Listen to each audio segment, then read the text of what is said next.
Meski tak raih juara, Timnas mampu menahan imbang Thailand di leg kedua. Bagaimana potensi Indonesia ke depan? Sudah bergabung bersama kami Ketua Umum PSSI Muhammad Iryawan. Selamat sore Pak Ketum. Selamat sore, Assalamualaikum warahmatullahi wabarakatuh. Waalaikumsalam. Pak Ketum, kita sama-sama ikuti perjuangan Timnas di Piala AFF, mengawali turnamen sebagai underdog, tapi ternyata mampu lolos sampai di babak final. Bagaimana Anda melihat penampilan Timnas di sepanjang Piala AFF 2020 ini? Terima kasih Mbak ya, pemirsa semua. Saya kira kita sepakat sama-sama bangga kepada mereka ya. Saya, federasi, masyarakat Indonesia, semuanya lah angkat topi, bangga, salut. Bahkan barusan saya jemput mereka, terharu saya lihat mereka. Perjalanan dari Singapura belum persiapan, tapi raut wajah mereka tetap berseri, tetap bersemangat. Nah Pak Ketum, setelah ini yang kalau terdekat, kita lihat bagaimana. Setelah ini yang terdekat ada turnamen AFF Ya, U23 dan lihat, SEA Games. Ya, sesuai dengan kalender yang ada, kita ada AFF 23 nanti di Kamboja Februari, dan nanti SEA Games tentunya ya. Kami tadi langsung komunikasi dengan Sintayong sebelum dia istirahat, mempersiapkan U23 AFF yang akan di Kamboja. Nanti mungkin kita kasih waktu istirahat, setelah itu kita akan diskusi dulu via Zoom, baru kita akan menanyakan siapa pemain yang akan di-hire. Karena tadi secara bisik-bisik kepada saya sudah keluar 6 atau 7 nama dari pemain yang ada sekarang. Tapi kepastiannya nanti kita tunggu hasil kita rapat secara Zoom antara kita, tim kepelatihan, Sintayong, Deputi sepak bola dan Dir Teknik itu dengan beberapa EXO ya. Kalau melihat performa Garuda Muda pada AFF kali ini, apakah ada target kemenangan dari PSSI untuk turnamen AFF U23 dan SEA Games, Pak Ketum? Ya, kalau AFF tentu demikian, karena nanti didominasi oleh pemain yang sekarang ada, mungkin tambahan dengan pemain yang nanti Sintayong akan lihat, tambahan daripada memperkapi tim U23 nanti. Target saya tetap minta juara kepada yang bersangkutan, karena itu penting untuk membakar semangat mereka. Termasuk SEA Games nanti, sesuai apa yang saya sampaikan waktu di Filipina, kita akan bisa membalas tim Vietnam nanti kalau dia masuk ya. Tapi ya kita mudah-mudahan kita maksimal masuk sampai ke babak terakhir ya. Yang jelas target itu saya selalu menyampaikan harus juara, karena dengan target itu mereka bersemangat ya, mempunyai mental yang kuat, mempunyai mental juara, sehingga seperti hasil kemarin meskipun kita kalah, karena memang kita tahu Vietnam didominasi oleh pemain senior juga, apalagi Thailand ya, tapi kita membukukan kemenangan beberapa pertandingan sebelumnya dan berhasil kemarin terakhir leg kedua seri, yang membuat kita optimis terhadap perkembangan timnas kita, tim Indonesia ya. Target harus bisa juara di AFF U23. Nah, Pak Ketum, untuk memotivasi para pemain juga, apakah ada bonus yang disiapkan meskipun kali ini kita harus finish sebagai runner-up? Itu tentunya dalam planning saya sebelum mereka kembali, karena waktu bermain menang lawan Malaysia juga kita kasih besarnya, tentu itu rahasia saya dengan mereka ya. Waktu menang melawan Singapura juga demikian, ada bonus-bonus yang mereka terima sebelum mereka kembali ke tanah air, yang nanti di sini kita pasti pikirkan. Yang jelas kita bangga kepada mereka, bisa menampilkan yang terbaik, bisa membawa nama harum Indonesia di dunia internasional, di ASEAN, dan di Asia dikatakan oleh pengawas sepak bola termasuk tim yang mempunyai kemajuan yang pesat di Asia. Itu kita bangga kepada mereka ya. Baik, satu hal lain Pak Ketum yang juga menjadi kekhawatiran dari pecinta bola tanah air mengenai nasib Sintayong setelah gagal meraih juara di Piala AFF. Nah, saya ingin konfirmasi langsung kepada Ketua Umum PSSI ini, seperti apa nantinya nasib Kepala Pelatih Timnas Indonesia, Sintayong? Saya pikir kita nggak pernah ada rencana berganti yang bersangkutan ya, nggak pernah ada itu. Kalau setiap pertandingan, setiap latihan kita evaluasi, wajar. Bukan evaluasi pelatihnya, evaluasi bagaimana penampilan anak-anak di setiap event itu. Kekurangannya apa, kita tingkatkan, kelebihannya apa, kita pertahankan, bahkan terus kita akan tingkatkan kembali. Jadi sampai sekarang nggak ada. Dapat dipastikan Sinteyong masih tetap akan melatih timnas kita karena kontraknya panjang. Dan tidak bisa instan ya, mereka tiba-tiba ingin maju gitu. Ini pun luar biasa, ini luar biasa pencapaiannya. Ya seperti kata Sinteyong, pelatih Sinteyong bukan pesilat, dia pelatih. Ya, ada progresnya gitu ya.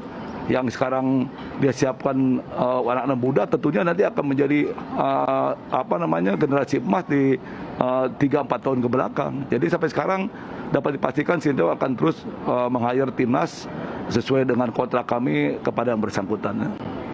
Baik, dan Pak Ketum dan juga pemirsa, saat ini kami juga sudah terhubung dengan salah seorang mantan pemain timnas Indonesia, Gendut Doni. Selamat sore Mas Gendut. Selamat sore Mas Gendut Doni. Baik, sepertinya ada gangguan. Oh baik, sudah terhubung. Ya Mas Gendut, lagi-lagi harus finish sebagai runner-up di Piala AFF. Kalau Anda sendiri tapi melihat seperti apa nih performa timnas, apalagi malam tadi di leg kedua berhasil menahan imbang Thailand 2-2. Mau lihat. Tentunya ini pencapaian luar biasa.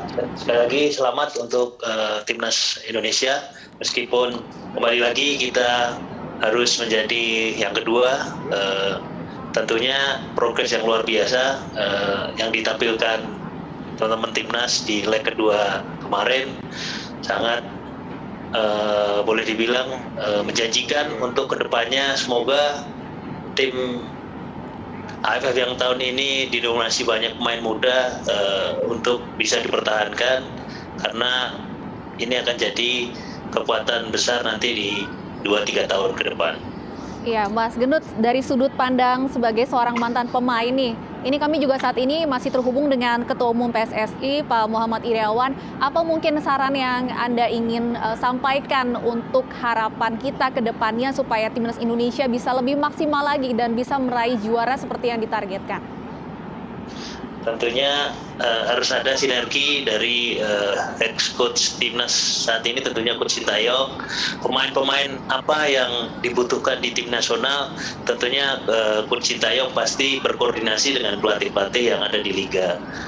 Sekiranya pemain yang dibutuhkan punya skill, teknik yang seperti apa, mungkin ini semakin dikomunikasikan secara intens, karena biar kan klub yang ada di Indonesia tentunya mendukung menuju untuk tim nasional Indonesia tentunya. Mungkin itu aja sih yang harus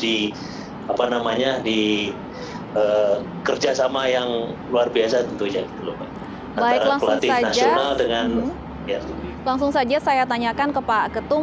Pak Ketum, bagaimana koordinasi PSSI maupun kepala pelatih dengan pelatih-pelatih di Liga 1 untuk koordinasi pemain ke depannya yang akan dibawa ke timnas Indonesia? Terima kasih Mas Gendut ya, Mbak di studio. Ya itu kita memang adanya pemain di timnas itu ya pemain-pemain klub yang ada di Liga 1 maupun liga-liga lainnya ya. Jadi koordinasi itu sudah terjalin. Kita baru 4 bulan melaksanakan kompetisi, tapi Sinteyong dengan staf pelatihan itu mengawasi setiap pertandingan, melihat jalan pertandingan. Makanya Sinteyong mengambil pemain itu dari klub-klub itu. Artinya apa? Kita sudah ada komunikasi dengan para pelatih atau manajer di klub-klub yang ada pemain tersebut bermain. Ya, meskipun sekarang berbenturan dengan kompetisi kemarin Liga 1 dan Liga 2, khususnya Liga 1. Tapi berkat kerjasama yang baik, meskipun sedang main, tetap diberikan 2 pemain untuk bisa bergabung dengan timnas, kecuali Persibaya mungkin ada 4 Kambuaya CS ya. Artinya apa? Itu sudah ada koordinasi dan baik. Tentunya ke depan pasti itu akan lebih baik dan lebih ditingkatkan lagi untuk sama-sama mendukung timnas. Nah, karena memang utama para pemain itu kepentingan nasional dulu diutamakan. Ya, saya terima kasih kepada para manajer dan pelatih di Liga 1 khususnya yang telah memberikan kesempatan kepada anak-anaknya untuk bisa bermain di tim nasional. Meskipun dia dibutuhkan pemain tersebut seperti Arhan kan dibutuhkan di Semarang, tapi dia dengan sukarela dari PSKS Semarang memberikan, dan tim lain seperti Diki Kambuaya itu tulang punggung di Surabaya, tapi dia memberikan kepada kita. Artinya itu koordinasi yang baik antara kita pelatih federasi dengan para manajer atau pelatih Liga 1 yang sedang kita lakukan ya. Pak Ketum, tapi ada beberapa pemain yang rumput di luar negeri kemungkinan tidak bisa bergabung di AFF U23 nanti. Ada Egy Maulana, Elkan, Witan, dan Asnawi. Apakah ini juga sudah dipikirkan oleh Coach Sintayong?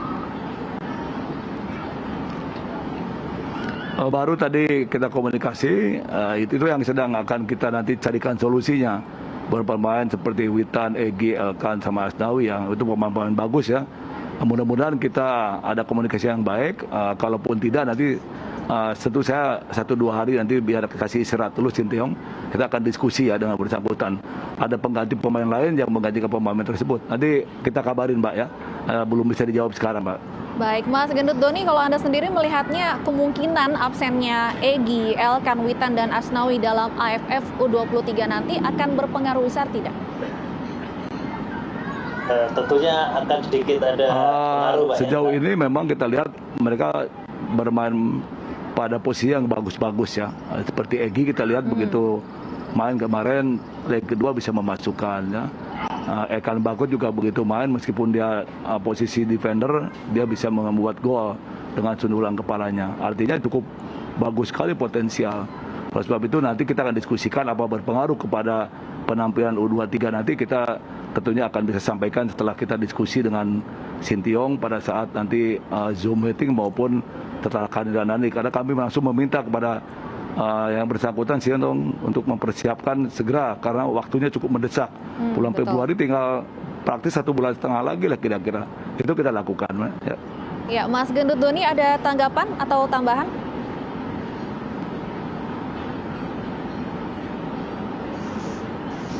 Mas Gendut Doni.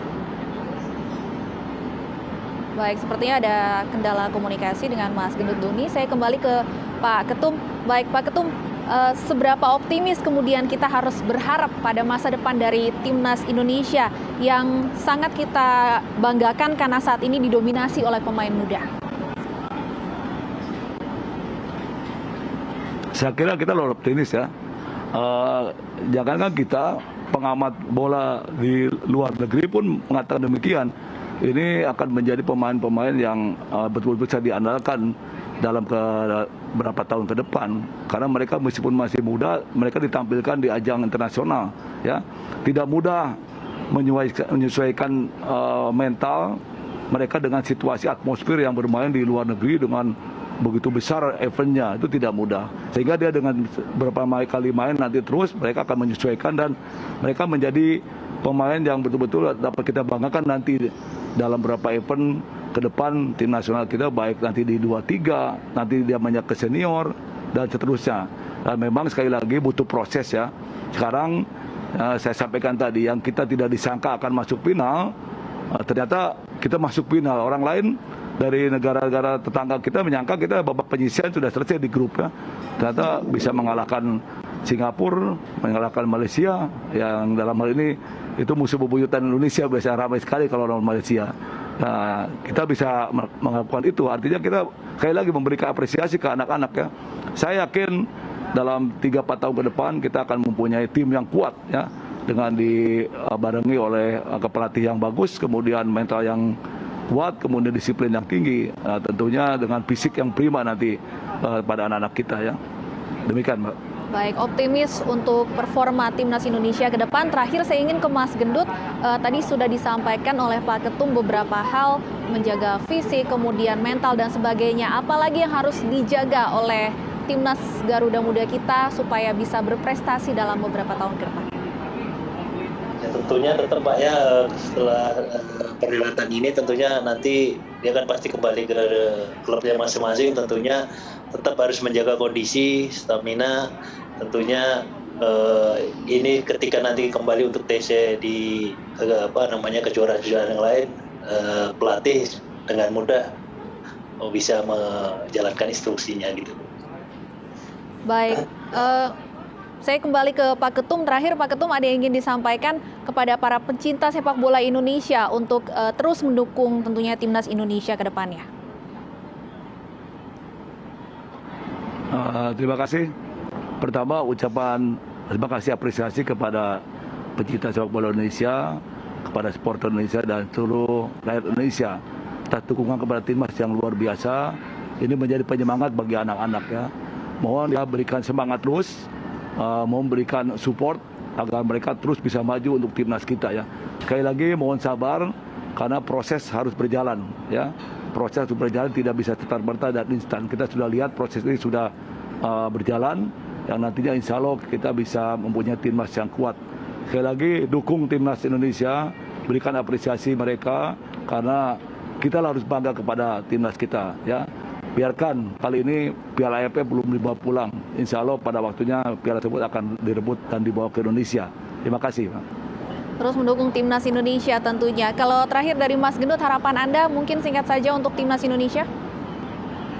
Tetap semangat tentunya untuk pemain-pemain muda karena ini akan menjadi tulang punggung Indonesia ke depan. Selamat sekali lagi, tetap bangga menjadi pemain sepak bola Indonesia. Terima kasih Mas Gendut Doni dan Pak Muhammad Iriawan, Ketua Umum PSSI sudah bergabung bersama kami di iNews Sore.